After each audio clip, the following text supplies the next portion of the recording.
Good morning guys. Ngayon guys is maglalagay tayo ng pataba. Ito guys, ito yung ating pataba.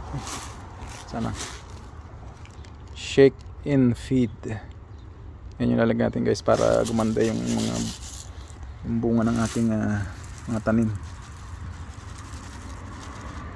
Bigyan natin ng konti lang. Yan. Para tuloy-tuloy yung pagbunga niya guys, at saka matibay yung yung kapit niya. Kasi ito medyo matanda na yung ating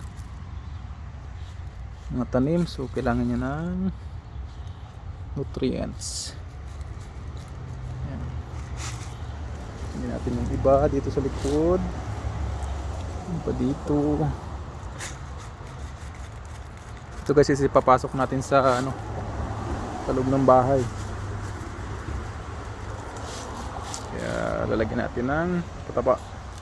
Kasi itong ating kalabasa, kasi umuulan ngayon guys, magandang maglagay ng pataba.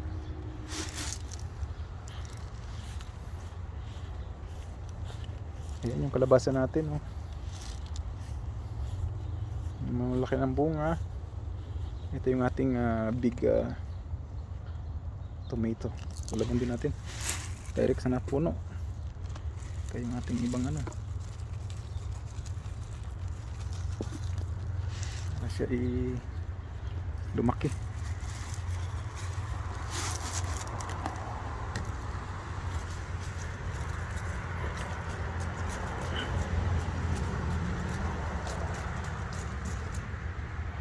Ayan, lagyan din natin to.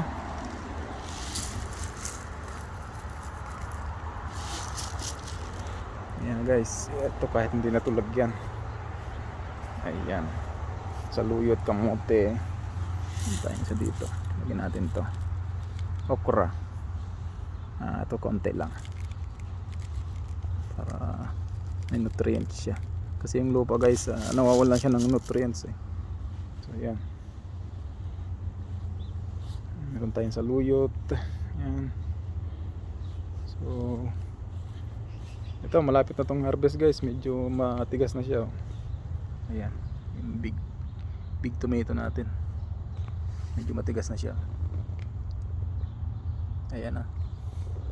Tapos meron tayong itatanim next year na mga pechay. Medyo matigas na siya yung mga buto niya. So, natin yan,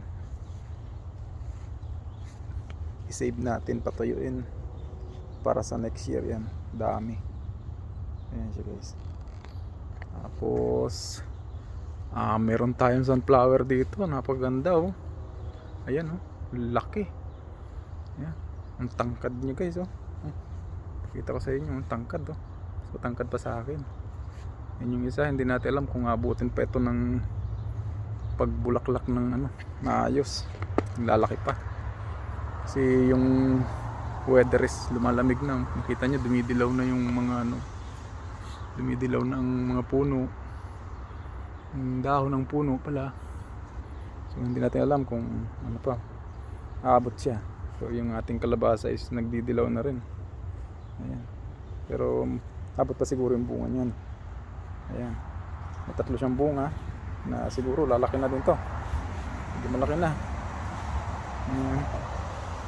Tapos ang ating kamatis is wala namang problema kasi tuloy-tuloy lang ang pagbunga niya. Pwede natin siyang ipasok sa bahay. Ito yung pala yung ating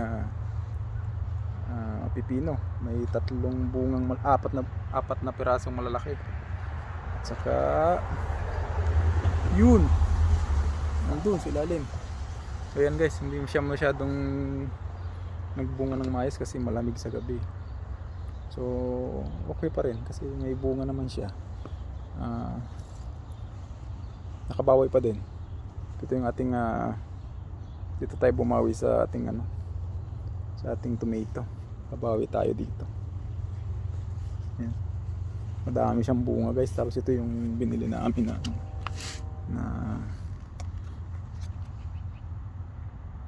ano to, ito siya guys. Yung red na malalaki din siya. Beef steak. Tomato. Ganda to guys, magandang ano to. Ayan guys, and then meron pa tayo pala dito. Ito yung sweet pepper. Oh, di ba? Banana rama. Oh. Ang lalaki ng bunga niya guys, oh. Makikita niyo. Ayan oh. Ang ganda. Ito yung masarap sa pansigang. So, i-save natin yung unang bunga, yun. Papatuyuin natin. Tapos yung iba, lagyan natin ng sa pagsigang. Yan. Para next year meron pa tayong tatanim. Yung mga kamote natin guys, oh, yung lalaki na. Yan, ipapasok natin sa loob ng bahayan para meron tayong talbos ng kamote. Tapos meron tayong tanglad, pwede rin natin ipasok sa bahayan. Yan. Yung dalawang lalaki na. Next year na yan, ililipat sa malaking pot. Meron pa tayong dalawa ditong, hindi ko alam kung anong variety ng sili. Pero yan. Yan guys, next year magtatanim tayo ng madami. Siguro sitaw, mga tropical na galing sa Pilipinas. Kasi ngayon na-late tayo ng pagtatanim. Ayan guys. Yan lang yung nagawa natin na planters. Yan, maliit lang. Pero madami ding naitanim. Meron ding kangkong. May kamote sa ilalim. Halo-halo na. Ano nang pwede. Ayan guys. Maraming salamat. Hanggang dito na lang. Bye bye.